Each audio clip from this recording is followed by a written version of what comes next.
Saúde, amados irmãos, da gloriosa paz do Senhor Jesus, amém? Deus seja louvado, Deus seja agradecido. Mais uma semana que estamos aqui para cumprir os planos e propósitos de Deus, se assim permitirmos que Deus haja conforme a sua vontade e a sua justiça na nossa vida. Amados irmãos, uma coisa muito importante a ser considerada é que o Senhor é Deus. Mas mesmo dentro da sua onisciência, onipresença, onipotência, Ele não se impõe a ninguém. Ele realmente, Ele aguarda que o ser humano dê a Ele uma resposta de amor, de confiança, para que Ele possa agir de forma poderosa na vida daquele que crê. Nós vemos uma passagem muito importante em Marcos, aleluias, no capítulo 6. Jesus prega em Nazaré e é rejeitado pelos seus. Olha, Jesus prega em Nazaré e é rejeitado pelos seus. Amados irmãos, a questão do ser humano com o seu livre-arbítrio é uma coisa que realmente é bastante difícil. O livre-arbítrio nem sempre é uma bênção, não é? Porque devido às suas escolhas, não é? Você pode perder muito, como esses de Nazaré perderam a respeito de Jesus. Então vamos ao texto, para depois fazermos um comentário sobre ele. Jesus em Nazaré. Você tem sua palavra aí? Se você tiver, você abra, senão depois você medita sobre ela, tudo bem? Tendo Jesus partido dali, foi para a sua terra e os seus discípulos o acompanharam. Chegando o sábado, passou a ensinar na sinagoga e muitos ouvindo se maravilharam, dizendo: de onde vem estas coisas? Que sabedoria é esta que lhe foi dada? E como se fazem sinais, maravilhas por suas mãos? Tudo isso era um questionamento. Não é este o carpinteiro, filho de Maria, irmão de Tiago, José, Judas, Simão? E não vivem aqui entre nós, as suas irmãs? Escandalizavam-se nele. Jesus, porém, lhes disse: não há profeta sem honra, senão na sua terra, entre os seus parentes e na sua casa. Não pôde fazer ali muitos milagres, senão curar uns poucos enfermos, impondo-lhes as mãos. Admirou-se da incredulidade deles, contudo percorria as aldeias e circunvizinhas e ensinava. Palavra do Senhor. Amados irmãos, você vê, analisa bem a questão desta passagem de Marcos capítulo 6, do versículo 1 ao versículo, aleluia, 6. 1 ao 6. Jesus, o Filho de Deus, aquele que tem o poder de perdoar pecado, ressuscitar mortos, multiplicar pães, esteve na sua terra, ele passou por Nazaré, porque a intenção dele era chegar em Cafarnaum. Passando em Nazaré, lá ele parou por um pouco, no sábado foi a uma sinagoga e ali ele pregava com toda a autoridade de Deus. Se admiraram, sim, disseram de onde veio tanto conhecimento, tanta graça a esse, e depois trouxeram, né, o questionamento: ele não é um carpinteiro? Ele não é filho de Maria? Ele não é irmão de Paulo, Pedro, José? E foi citando nomes, não é? E ali, não está aqui as suas irmãs? De onde vêm essas maravilhas? Então, amados irmãos, a familiaridade traz uma falta de respeito, uma falta de reverência muito grande, e isso nós vemos na família, isso nós vemos na igreja. A familiaridade, aquela questão do convívio todo dia, não é? Faz com que a pessoa realmente desmereça aquele que está crescendo e cresceu em Deus.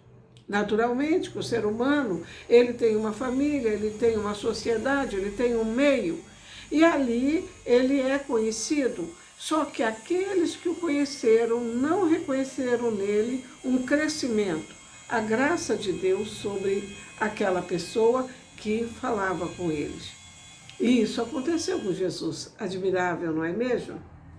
Então, nós vemos que sinais em si só não produz fé, né? Sinais e maravilhas. Vemos um grande exemplo, os inúmeros sinais que o povo hebreu, ao sair do Egito, não é, vivenciou, não é, na trajetória para ir para Canaã, e mesmo assim, não é, toda aquela geração incrédula morreu, entrando apenas Josué e Calebe, e também a descendência de 20 anos para baixo, que quando chega a Canaã, aqueles de 20 anos já estavam adultos, pois levaram 40 anos para chegar lá, num trajeto que seria, por análise, 7 dias, 10 dias, levaram 40 anos andando em círculo. Quantos que estão andando em círculo dentro da nossa família, da sua família, dentro da igreja, porque duvida do poder de Deus?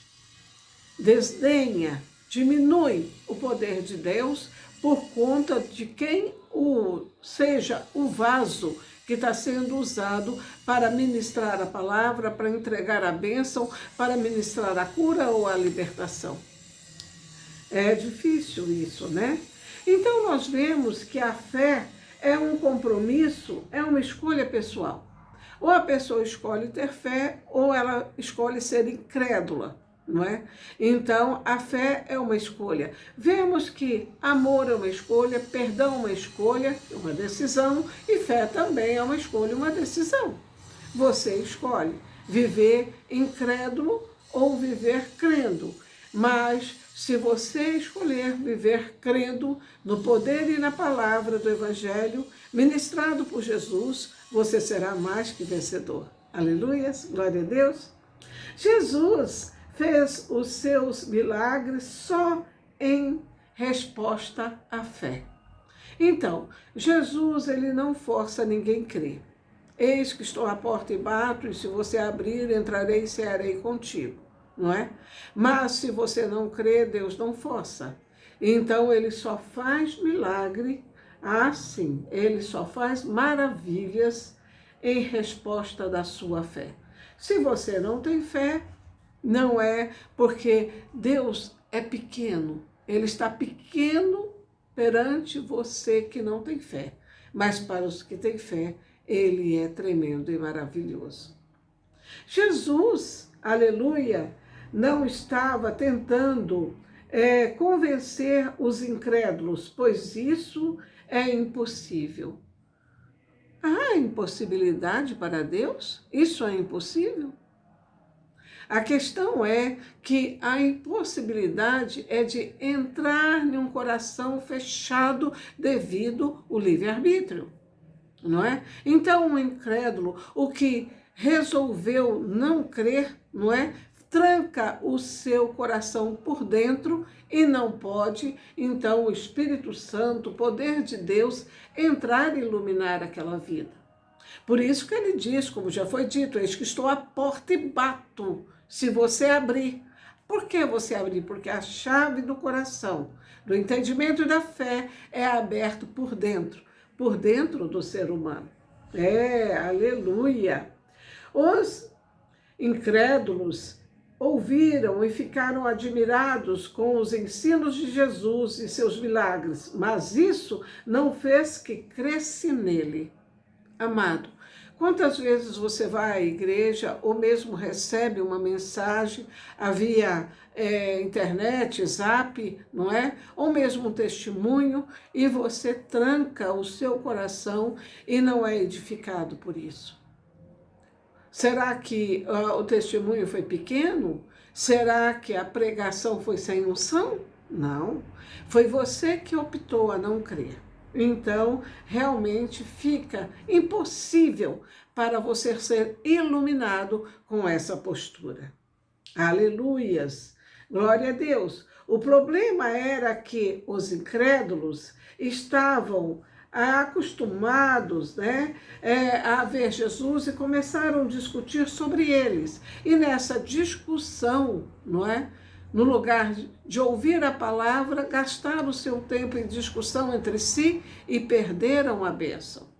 Quantas vezes vemos a falta de reverência nas igrejas, nos cultos, das pessoas conversando entre si e o pregador ministrando e a pessoa conversando e ela perde. E quando faz o chamado para o altar, né, para receber a bênção, a libertação, a cura, o perdão, né, vindo de Deus, que não é o homem que ministra, mas, aliás, é o homem que ministra, mas é Jesus que concede, porque só Ele que pode oferecer perdão, a pessoa diz, o que aconteceu? O que aconteceu? Por que as pessoas estão indo lá na frente? Porque aquelas que foram para frente foram pessoas ensináveis, dóceis, humildes, que conseguiram abrir seu coração e receber a ministração. Então, amados irmãos, preste muita atenção na tua vida, porque senão você está perdendo grandes oportunidades de ser abençoado. Aleluia! Assim, nem mesmo o Filho de Deus pôde fazer milagres ali em Nazaré.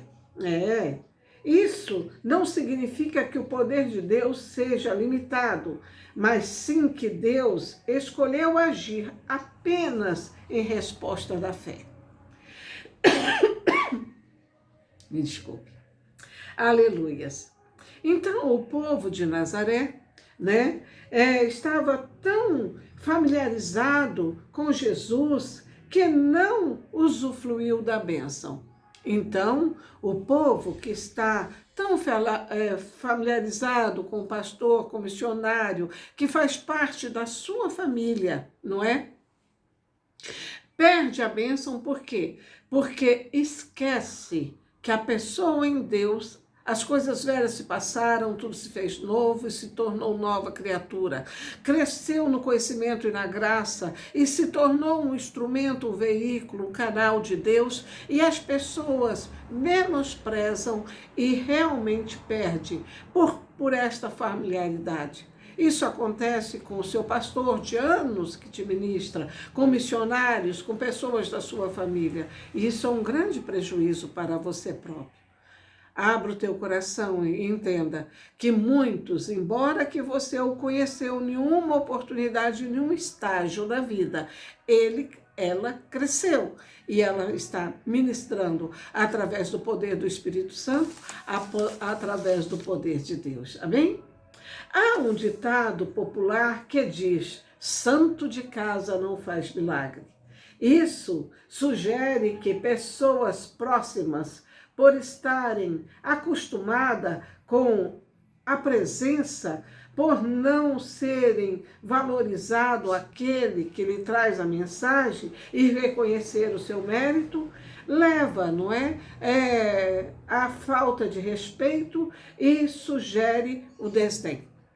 Nós temos um provérbio que não fala em desdém, mas sugere isso. Está em Provérbios, capítulo 3, versículo 34 e 36, não, 34 e 35 da sua Bíblia, que diz, certamente ele escarnece dos escarnecedores, mas dá graça aos humildes. Os sábios herdarão honra, mas os loucos tomam sobre si a ignomínia. Então está dizendo aqui que certamente ele, Deus, Jesus encarnado, Deus encarnado sobre essa terra, escarnece dos escarnecedores, dos que ficam cogitando coisas que não traz edificação para a sua alma, mas dá graça aos humildes. Os sábios, os que recebem a graça de Deus, aleluias, herdarão honra, mas os loucos, os desdenhosos, não é? Tomam sobre si a ignomínia. Então, aleluias, a questão do provérbio dizer que Deus dá graças aos humildes, foi por isso que em Nazaré poucos receberam, poucos que eram humildes e profundamente necessitados, que deram crédito à palavra de Jesus, receberam a bênção, a cura e a libertação e a vida eterna. E os outros perderam, com a bênção encarnada na sua presença, perderam a grande oportunidade. Que isso não aconteça com você, meu irmão, que isso não aconteça com você, minha irmã. Dê crédito. Saiba que Deus fala de muitas formas. Fala através de pessoas, através de hinos, através de sonhos, através de mensagens. Seja sensível ao Espírito e seja edificado, liberto para a honra e glória do nome do Senhor Jesus. Vamos orar?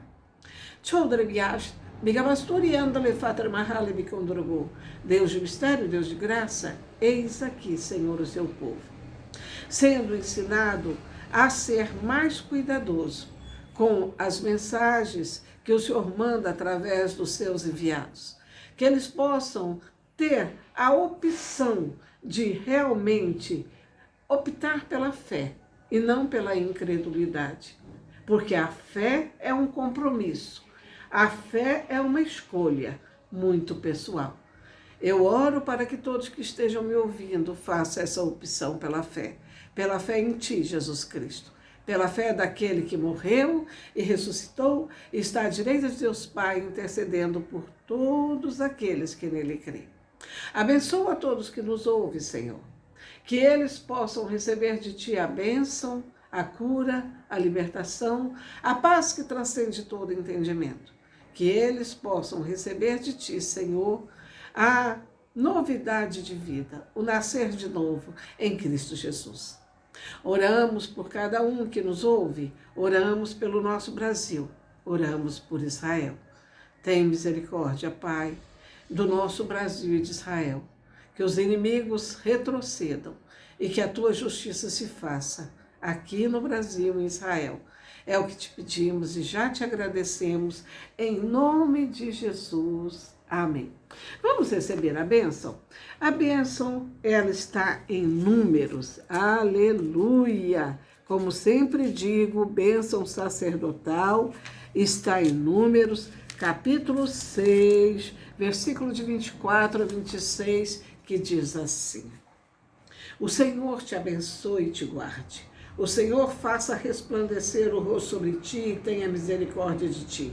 O Senhor sobre ti levante o rosto e te dê a paz. E todos que me ouvem, diga amém. Que o Senhor Deus possa te abençoar de forma profunda e maravilhosa. Se você chegou até aqui e ainda não é inscrito no meu canal, que você possa se inscrever, que possa mandar para os seus contatos. A palavra de Deus diz que um cava, um semeia, outro agoa, mas quem faz crescer é o Senhor. E todos os que estão dentro desse processo recebem o mesmo galardão. Que Deus possa te abençoar de forma profunda e maravilhosa, em nome de Jesus. Amém. Aleluia.